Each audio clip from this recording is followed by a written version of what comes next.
And that was really the key to that game. So now here in game 3, Deeper going to stick with the Paladin. And Chance, having to switch, is going to go with the Warlock instead.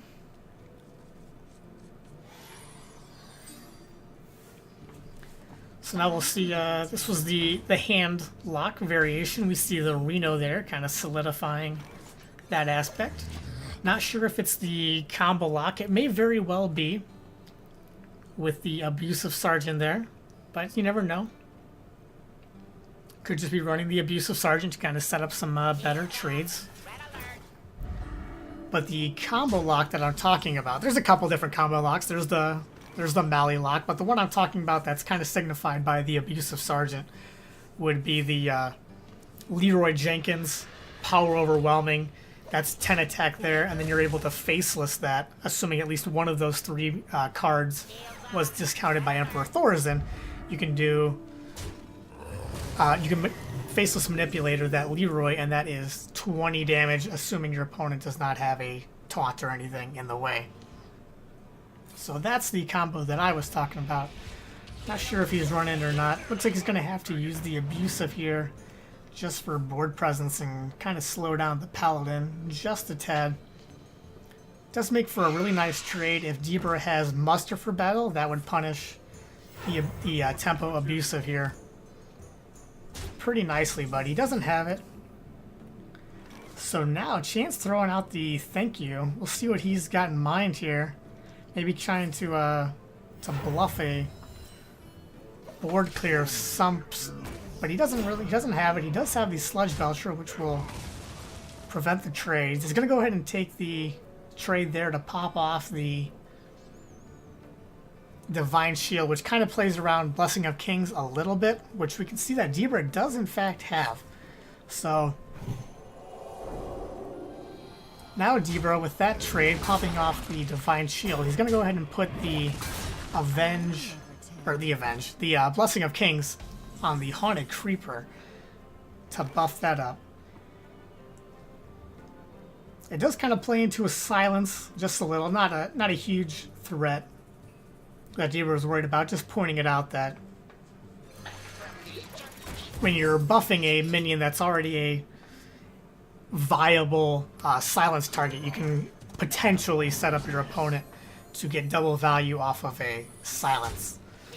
So Chance would have had the opportunity if he had an owl or something of that nature. He could have silenced both the Blessing of Kings and the Death Rattle from the Haunted Creeper. Not something Debra was too concerned about, though, I'm sure. Plus, it already got the value that he wanted out of it, being able to trade into that Sludge Belcher super nicely. And the owl was just a risk he was more than willing to take in this situation. So now Debra able to get the Competitive Spirit to go off on 3 minions. That's a lot of damage on board. It's 13, 15 on board, so he needs 7 more from hand. He obviously does not have it at the time. He does have a Divine Favor, so he's going to dump his hand and just play the Divine Favor to draw 6 cards here. So able to get a lot of value out of the Divine Favor thanks to the nature of the hand lock drawing cards. I was kind of focused on talking about a different topic, but you'll notice that Chance did draw into the Leroy Jenkins, so kind of solidifying that combo that I was talking about earlier on in the match. Looks like Chance is going to be forced to throw down the Reno here. Siphon Soul or Big Game Hunter don't clear up enough damage, especially since they will proc the Avenge. I don't even know that Reno will be enough to save him in the long term, but it will hold off for now. He's going to pop the Noble Sacrifice and the Avenge here first.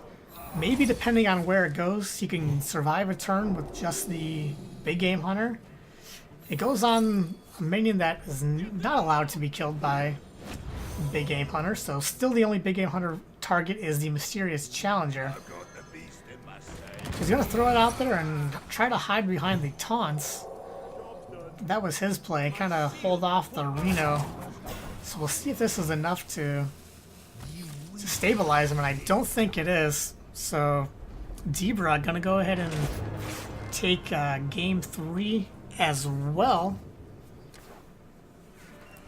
And he will go up 2-1 in the series in this kind of back and forth match that we got going on between Debra and Chance here. There's kind of a exchanging wins, win trading, if you will. So we'll see how this ends. Hopefully one of them's going to have to break that trend if they want to win, whereas the other player is going to want to keep that going if they want to win. So we'll see how this is able to